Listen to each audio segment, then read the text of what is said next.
कोल्हापुरातील टेमलाईवाडीमधील साद पठाण या रिक्षाचालकाचा पूर्ववैमनस्यातून खून झाला होता। या प्रकरणातील संशयितांना राजारामपुरी पोलिसांनी अटक केली। या हल्लेखोरांची सोमवारी संध्याकाळी विक्रमनगर परिसरात धिंड काढण्यात आली। तसंच तपासासाठी त्यांना टेमलाईवाडी परिसरात फिरवण्यात आलं।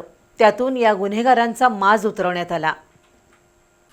पूर्ववैमनस्यातून रिक्षाचालक सोहेल उर्फ साद पठाण याचा खून झाला। या प्रकरणी पोलिसांनी आदित्य ओहोळ, सचिन आगलावे, महेश भोरे यांच्यासह काही संशयितांना अटक केली होती। या संशयितांची सोमवारी सायंकाळी विक्रमनगर परिसरात धिंड काढण्यात आली। त्यावेळी स्थानिक नागरिकांनी चांगलीच गर्दी केली होती। ज्या ठिकाणी खून झाला आणि दहशत माजवण्याचा प्रयत्न केला त्याच परिसरात फिरवून पोलिसांनी या गुंडांना चांगल्याच खाक्या दाखवल्या। तसंच खून कसा केला याबाबत त्यांच्याकडून सविस्तर माहिती घेण्यात आली। या सर्वांना न्यायालयानं 19 जूनपर्यंत पोलीस कोठडी सुनावली आहे।